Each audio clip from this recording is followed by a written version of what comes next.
بسم اللہ والحمد للہ. الصلاة والسلام على أبي القاسم محمد بن عبد الله خاتم النبيين. اگر ہم ایک لمحے کے لیے ایک ایسے منظر کو ذہن میں لائیں جہاں ایک بہت وسیع ہال ہے، مکمل خاموشی ہے اور انتہائی گہرا نظم و ضبط طاری ہے.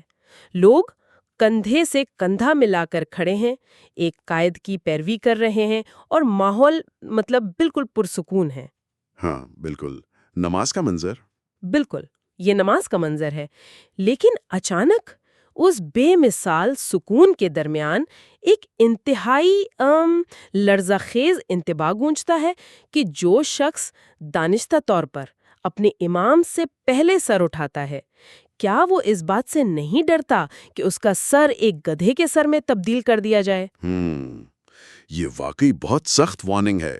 آج کے اس گہرے مطالعے میں ہم انہی قدیم مصادر کو کھول رہے ہیں تاکہ یہ جو مسخ یعنی الہی حکم کے تحت ہونے والی جسمانی تبدیلی کا تصور ہے، اس پر اسرار تصور کو سمجھ سکے.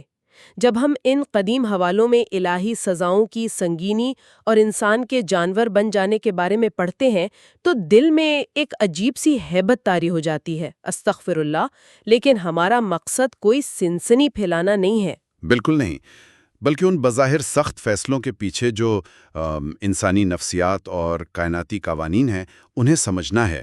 اور دیکھیں، یہی نقطہ نظر اس موضوع کو سمجھنے کے لیے سب سے اہم بھی ہے. صحیح. یہ انتباہی روایت محض ڈرانے کے لیے نہیں لکھی گئیں، یہ انسانی رویوں کی نشاندہی کرتی ہیں. آپ نے جس مخصوص روایت کا ذکر کیا وہ حضرت ابو ہریرہ رضی اللہ عنہ سے مروی ہے، اور یہ ایک ایسا لمحہ ہے جو پڑھنے والے کو جھنجھوڑ کر رکھ دیتا ہے. ہاں، کیونکہ نماز جیسی خالص روحانی عبادت میں ایک بظاہر چھوٹی سی جسمانی حرکت پر، یعنی صرف امام سے پہلے سر اٹھانے پر اتنی بڑی وعید کیوں دی گئی؟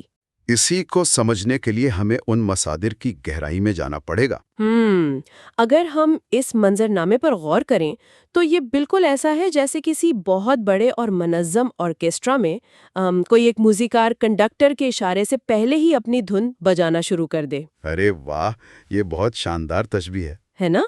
اس کی ایک چھوٹی سی بے صبری پوری سمفنی کا توازن بگاڑ کر رکھ دیتی ہے. لیکن میرے ذہن میں جو سوال سب سے زیادہ ابھر رہا ہے وہ یہ ہے کہ اس انتباہ میں خاص طور پر گدھے کا ہی ذکر کیوں کیا گیا؟ یہ ایک بہت اہم سوال ہے. اگر خوف زدہ ہی کرنا تھا تو کسی درندے کا نام لیا جا سکتا تھا، شیر یا چیتے کا. کیا یہ سر کا تبدیل ہونا ایک حقیقت ہے یا اس کے پیچھے کوئی گہرا استعارہ چھپا ہے؟ دیکھیں، مصادر میں موجود علماء کرام نے جب اس پر غور کیا تو دو مختلف مکاتب فکر سامنے آئے. ایک مکتبہ فکر ان علماء کا ہے جو اسے مکمل طور پر استعاراتی یا نفسیاتی زاویے سے دیکھتے ہیں. اچھا، استعاراتی زاویہ. جی، ان میں قاضی ابو بکر بن العربی اور دیگر شارحین شامل ہیں. ان کا ماننا ہے کہ یہاں گدھے کی ظاہری شکل مراد نہیں ہے بلکہ گدھے کی نفسیات مراد ہے. گدھے کی نفسیات؟ مطلب اگر ہم ایک گدھے کی فطرت کا مطالعہ کریں تو اس میں شدید کند ذہنی اور ضد پائی جاتی ہے. وہ قدرتی طور پر کسی رہبر کی، کسی قائد کی اطاعت کرنے کے لیے تیار نہیں ہوتا. ہاں، یہ تو ہے. اگر اسے ایک جگہ باندھ دیا جائے تو وہ افسردہ ہو جاتا ہے، اور اگر اسے کھلا چھوڑ دیا جائے تو وہ بلا وجہ اچھل کود شروع کر دیتا ہے. یعنی اس مکتب فکر کے نزدیک یہ انسان کی ذہنی اور روحانی حالت کا بیان ہے. بالکل. وہ شخص ظاہری طور پر تو انسانی رہتا ہے، لیکن چونکہ وہ نظم و ضبط کی خلاف ورزی کر رہا ہے اس لیے اس کی سوچ اور اس کا رویہ ایک گدھے جیسا ہو جاتا ہے. وہ جسمانی طور پر نہیں بلکہ مانوی طور پر مسخ ہو چکا ہے. بالکل درست. امام ابن دقیق العید نے بھی اسے ایک جاہل شخص کے لیے مانوی استعارہ قرار دیا ہے جو امام کی پیروی کے بنیادی اصولوں کو سمجھنے سے قاصر ہے. لیکن کہانی یہاں ختم نہیں ہوتی. اچھا، کچھ اور بھی ہے؟ جی، ایک دوسرا مکتبہ فکر بھی ہے اور وہ اس سے بھی زیادہ چونکا دینے والا ہے. امام ابن حجر عسقلانی رحمہ اللہ جیسے جلیل القدر علماء کی رائے یہ ہے کہ اس وعید کو استعارے کے بجائے معانی پر محمول کرنے میں کوئی رکاوٹ نہیں ہے. ایک منٹ، کیا وہ یہ کہہ رہے ہیں کہ واقعی حقیقت میں سر ایک جانور میں تبدیل ہو سکتا ہے؟ جی ہاں، ان کے نزدیک اس امت میں مسخ کا واقعہ ہونا یعنی ظاہری شکل کا بدل جانا یہ ناممکنات میں سے نہیں ہے۔ یہ تو کسی فینٹیسی یا تخیلاتی کہانی جیسا معلوم ہوتا ہے۔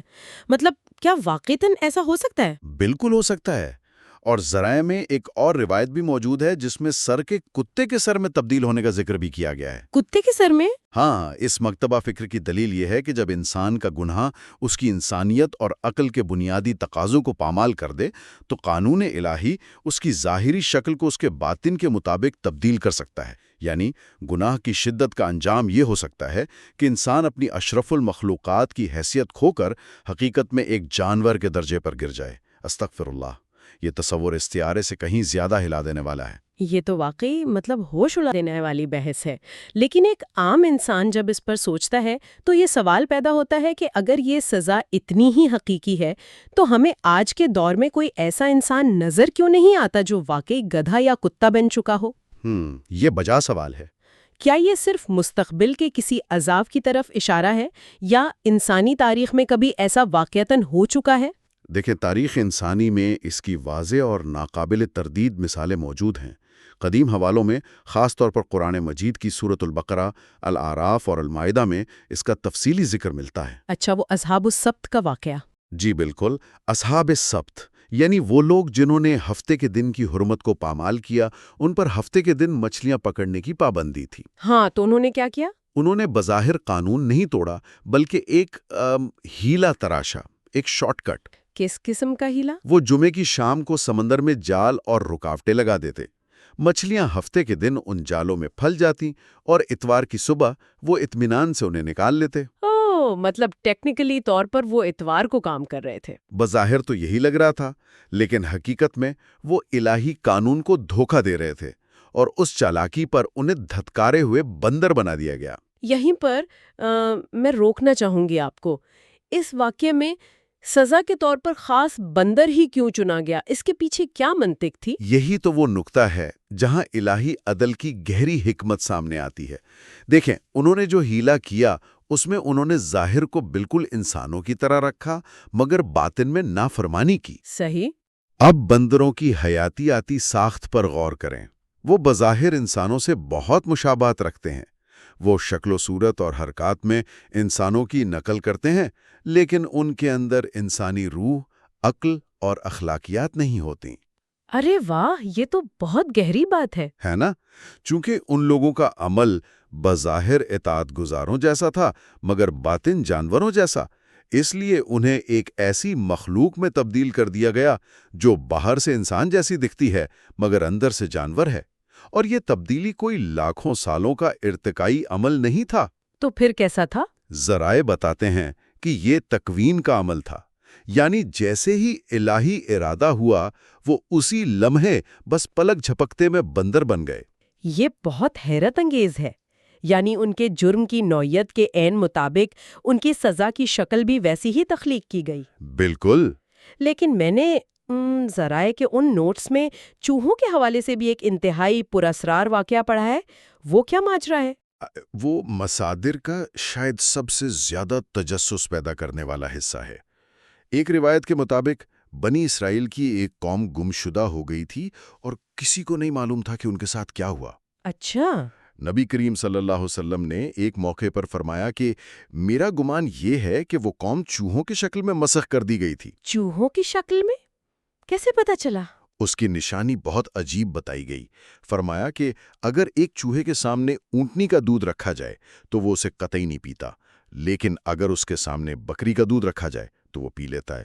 ارے، یہ تو بالکل کسی قدیم الہی فورنزک ٹیسٹ کی طرح معلوم ہوتا ہے۔ ہاں، الہی فورنزک ٹیسٹ، بالکل۔ مطلب جہاں ایک چھوٹے سے جانور کی دودھ کی پسند اور ناپسند سے اس کا گمشدہ شجرہ نسب تلاش کیا جا رہا ہے، لیکن اونٹنی اور بکری کے دودھ کے درمیان یہ تفریق کیوں؟ دیکھیں، اس تفریق کے پیچھے شریعت کے احکام ہے۔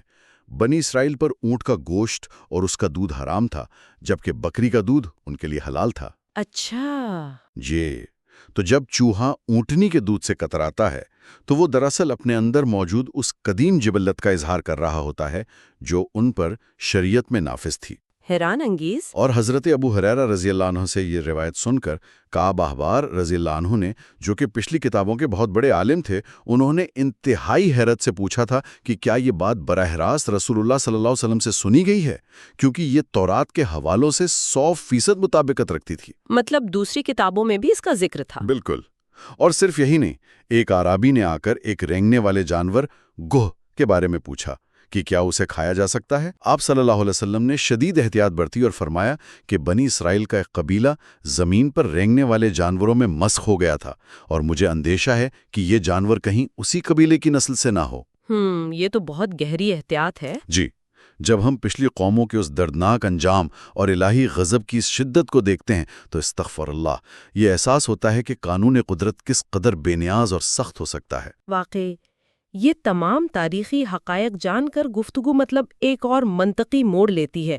اگر ماضی میں یہ مسخ ہو چکا ہے اور اس کی منطق بھی سمجھ آ رہی ہے، تو کیا ان ذرائع میں اس بات کا کوئی اشارہ ملتا ہے کہ آج کے دور میں یا ہمارے مستقبل میں یہ سزا دوبارہ زندہ ہو سکتی ہے؟ یہ ایک بہت ہی اور مطلب اگر ہم اسے دوبارہ نماز والے انتباہ سے جوڑیں تو اگر ان تمام احکام کے پیچھے انسان کے جانور بن جانے جیسی سخت سزاؤں کا خوف کارفرما ہو، تو کیا اس سے نماز ایک پرسکون اور روحانی رابطے کے بجائے محض دہشت اور خوف کا ایک مشینی عمل نہیں بن جائے گی؟ ہاں، میں سمجھ رہا ہوں آپ کا سوال۔ آخری زمانے کے بارے میں گناہوں کی جو پیشین گوئیاں ہیں، ان کو سوچ کر ہی استغفر اللہ ایک عجیب سی جھرجھری آ جاتی ہے۔ کیا مذہب کا مقصد صرف ڈرانا ہے؟ یہ ایک انتہائی جائز اور اہم سوال ہے، اور آپ کو پتہ ہے صحابہ اکرام کے ذہنوں میں بھی اس مسخ کا خوف موجود تھا۔ واقعی؟ جی ہاں، عبداللہ بن عمر رضی اللہ عنہ اور دیگر صحابہ دعا کیا کرتے تھے کہ ان پر وہ بوجھ نہ ڈالا جائے جو پچھلی قوموں پر ڈالا گیا، جس سے مراد مسخ کی سزا بھی لی گئی ہے۔ احادیث میں آخری زمانے کی واضح نشانیاں ہیں کہ جب لوگ ریشم پہننے، شراب پینے اور موسیقی کے آلات کو معمول بنا لیں گے، اور ان کے دروازے پر کوئی غریب مدد مانگنے آئے گا تو وہ اسے کل آنے کا کہہ پر ٹال دیں گے، تو ان پر مسخ یعنی شکلیں بگڑنا، خسف یعنی زمین میں دھسنا، اور قذف یعنی پتھروں کی بارش کا عذاب آئے گا۔ یہ تو بہت خوفناک ہے، لیکن وہ جو میں نے نماز کے خوفناک ہو جانے کی بات کی، ہاں، اس کا جواب علماء کے ایک خاص مکتبہ فکر نے بہت خوبصورتی سے دیا ہے، جسے الوجہ الخامس یعنی پانچواں پہلو کہا جاتا ہے۔ اچھا، تو یہ پانچواں پہلو کیا کہتا ہے؟ یہ خوف اور روحانیت کے درمیان توازن کیسے پیدا کرتا ہے؟ دیکھیں، یہ پہلو بتاتا ہے کہ نماز کے یہ سخت اصول اور ان پر دی گئی وعیدیں محض سزا دینے یا ڈرانے کے لیے نہیں ہیں۔ دراصل یہ ضبط نفس یعنی سیلف ڈسپلن کی اعلیٰ ترین تربیت گاہ ہے۔ تربیت گاہ؟ وہ کیسے؟ امام کی پیروی کرنے کا اصول محض ایک مسجد کے کمرے تک محدود نہیں ہے، یہ پوری اسلامی امت کے نظم و نسق کا ایک مائکرو کاسم ہے، ایک چھوٹی شکل ہے۔ اسے علماء نے ولایت صغرا یا چھوٹی ریاست کا نام دیا ہے۔ تو یہ ایک بڑے نظام کی چھوٹی مشق ہے۔ بالکل۔ تصور کریں کہ اگر انسان دن میں 5 مرتبہ چند منٹوں کے لیے یہ عادت بنا لے کہ وہ اپنے قائد کے حکم کے بغیر حرکت نہیں کرے گا، تو اس کے اندر قانون پر عمل کرنے کا کتنا گہرا شعور پیدا ہوگا۔ یہ تو ہے۔ یہ اصول معاشرے کو انتشار، انارکی اور تفریقے سے بچانے کے لیے وضع کیے گئے ہیں۔ یہ محض ڈرانا نہیں بلکہ ایک منظم معاشرے کی تعمیر کا فارمولہ ہے۔ واہ، یہ نقطہ نظر تو پوری بحث کا رخ ہی بدل دیتا ہے۔ یہ ثابت کرتا ہے کہ وہ وارننگ دراصل معاشرے کی حفاظت کے لیے ایک حفاظتی باڑ ہے۔ بالکل صحیح کہا آپ نے۔ لیکن اب ایک اور بہت بڑا تضاد، ایک گہرا پیراڈاکس ہمارے سامنے آتا ہے۔ ہم نے اب تک یہ سیکھا کہ جسمانی مسخ، شکل کا بگڑنا یا شدید بیماریاں ان لوگوں کے لیے سزا ہیں جو قانون توڑتے ہیں۔ جی ہاں۔ لیکن جب ہم انہی ذرائع کا مزید گہرائی سے مطالعہ کرتے ہیں تو ایک عجیب بات پتہ چلتی ہے۔ کائنات کے سب سے بہترین انسان یعنی انبیاء کرام اور صالحین، ان پر آنے والی جسمانی تکالیف اتنی شدید اور خوفناک تھیں کہ سن کر رونگٹے کھڑے ہو جاتے ہیں۔ ہاں، جی ہاں، یہ وہ مقام ہے جہاں ظاہری اور باطنی دنیا کا فرق سب سے زیادہ واضح ہوتا ہے۔ مطلب میں ذرائع میں پڑھ رہی تھی کہ ایک روایت کے مطابق کسی نبی یا کسی انتہائی نیک ہستی پر جوؤں کا اس قدر شدید حملہ ہوا کہ اسی اذیت میں ان کی جان چلی گئی۔ ہاں، یہ روایت موجود ہے۔ اور کسی اور نبی کو اتنی شدید غربت کا سامنا کرنا پڑا کہ ان کے پاس جسم ڈھانپنے کے لیے صرف ایک پرانا چوغا یا ابا تھی۔ ایک نبی کا جوؤں کی وجہ سے وفات پانا، یہ ایک ایسا تصور ہے کہ استغفر اللہ، انسان کو سمجھ نہیں آتا کہ اس پہ کیا رد عمل دے۔ یہ واقعی بہت بھاری تصور ہے۔ ان کا انجام بظاہر اتنا تکلیف دہ اور بے توقیر کیوں؟ کیا یہ اس تمام تر سزا والے تصور سے متصادم نہیں ہے جو ہم ابھی تک زیر بحث لائے ہیں؟ کیا کسی نبی کو آزمانے کا کوئی زیادہ باوقار طریقہ نہیں تھا؟ بظاہر یہ ایک بہت بڑا تضاد لگتا ہے، لیکن جب ہم حکمت الہی کو سمجھتے ہیں تو ساری گتھیاں سلجھ جاتی ہیں۔ سب سے پہلے تو ماہرین حدیث اس مخصوص روایت کی سند کی بات کرتے ہیں۔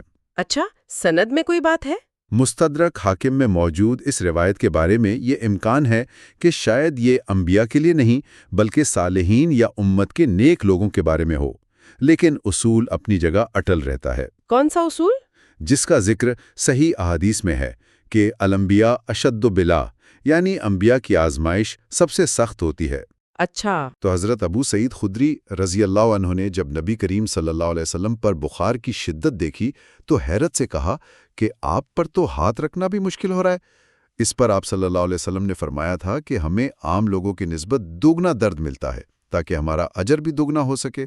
تو اس کا مطلب یہ ہوا کہ ہر جسمانی تکلیف، ہر دکھ یا ہر بیماری لازمی طور پر الہی عذاب کی نشانی نہیں ہوتی؟ قطعی نہیں۔ علماء کرام اس میں بہت شاندار حکمتیں بیان کرتے ہیں۔ جیسے کہ؟ پہلی حکمت یہ ہے کہ ان پر اتنی سخت بیماریاں اور موت کا طاری ہونا ان کی کامل بشریت کو ثابت کرتا ہے۔ یہ اس لیے ہے تاکہ آئندہ آنے والی نسلیں ان کے معجزات دیکھ کر انہیں خدا نخواستہ رب نہ مان بیٹھیں۔ ہاں، یہ تو بہت لاجیکل بات ہے۔ دوسری اور سب سے اہم حکمت یہ ہے کہ یہ تکالیف ان کے صبر کے کمال اور انا کی شکست کو ظاہر کرتی ہیں۔ عام انسان دنیا کی دولت اور راحت ملنے پر جتنا خوش ہوتا ہے، یہ ہستیاں ان آزمائشوں اور بیماریوں پر اس سے کہیں زیادہ خوش ہوتی ہیں۔ مطلب وہ بیماری میں خوش ہوتے ہیں؟ بالکل۔ مصیبت کا آنا ان کے لیے خدا کے قرب کی سیڑھی بن جاتا ہے، نہ کہ غضب کا نشان۔ ان کا باطن اس قدر روشن ہوتا ہے کہ ظاہری بیماری ان کے نور میں مزید اضافہ کر دیتی ہے۔ یہ نظریہ انسان کے دکھ درد کو دیکھنے کا پورا زاویہ ہی بدل دیتا ہے، اور جب شدید آزمائشوں اور بیماریوں پر انسان کے رد عمل کی بات آ ہی گئی ہے تو ان حوالوں میں ایک تقابلی جائزہ بھی موجود ہے جو نہایت بصیرت افروز ہے۔ جی ہاں، بالکل۔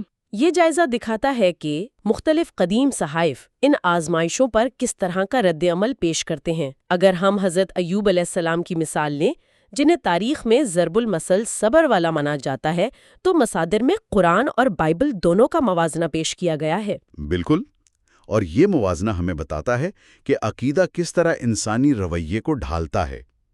اگر ہم قرآنی نقطہ نظر کو دیکھیں تو وہاں ایوب علیہ السلام نے انتہائی تکلیف، بیماری اور سب کچھ چھن جانے کے باوجود نہایت ادب اور شائستگی کا مظاہرہ کیا۔ ہاں، وہ قرآنی دعا بہت مشہور ہے۔ جی، انہوں نے صرف اتنی سی دعا کی کہ مجھے تکلیف پہنچی ہے اور تو اس سب سے بڑھ کر رحم کرنے والا ہے۔ اس انتہائی مصیبت میں بھی انہوں نے کوئی شکوہ نہیں کیا، بلکہ ایک عاجزانہ گزارش کی اور رب کی صفت رحمت کو پکارا۔ یعنی وہ ایک بیان حقیقت تھا، اس میں کوئی بغاوت یا شکایت نہیں تھی۔ بالکل ایسا ہی ہے۔ لیکن جب ہم دوسری طرف بائبل یا کتاب مقدس کی طرف دیکھتے ہیں تو منظر کشی بالکل مختلف ہے۔ جی، مصادر میں درج بائبل کی آیات، خاص طور پر سفر ایوب یعنی بک آف جوب کے حوالوں سے پتہ چلتا ہے کہ جب ایوب پر آزمائش آئی تو بائبل کے مطابق انہوں نے اپنے کپڑے پھاڑ لیے، اپنا سر منڈوا لیا اور راکھ میں بیٹھ گئے۔ اوہ! بات صرف یہی تک نہیں رکی، بلکہ آگے چل کر انہوں نے اپنی پیدائش کے دن کو کوسنا شروع کر دیا اور کہا کہ وہ پیدا ہوتے ہی کیوں نہ مر گئے۔ یہ تو انتہائی شدید رد عمل ہے۔ ہاں، انہوں نے شکوہ کیا کہ تو مجھ سے نظر کیوں نہیں ہٹاتا اور مجھے اپنا نشانہ کیوں بنا لیا ہے۔ بائبل میں ان کی اس قدر مایوسی، بے بسی اور اپنی پیدائش کو کوسنے کا ذکر اس طرح کیا گیا ہے کہ استغفر اللہ، یہ انبیاء کے مقام کے لحاظ سے ایک انتہائی مختلف اور بظاہر ٹوٹے ہوئے انسان کی تصویر پیش کرتا ہے۔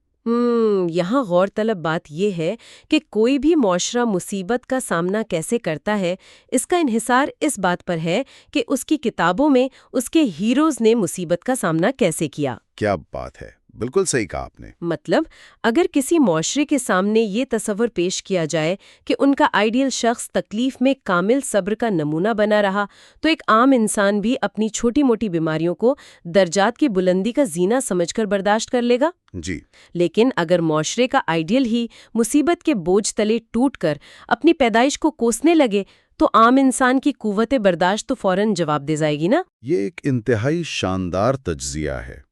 مصادر کی اس طویل بحث سے یہ واضح ہوتا ہے کہ تکلیف، بیماری یا ظاہری حالت بذات خود نہ تو عذاب ہے اور نہ ہی انعام۔ اصل بات یہ ہے کہ اس تکلیف پر انسان کا رد عمل کیا ہے اور اس کا باطن اس وقت کس حالت میں ہے۔ بالکل۔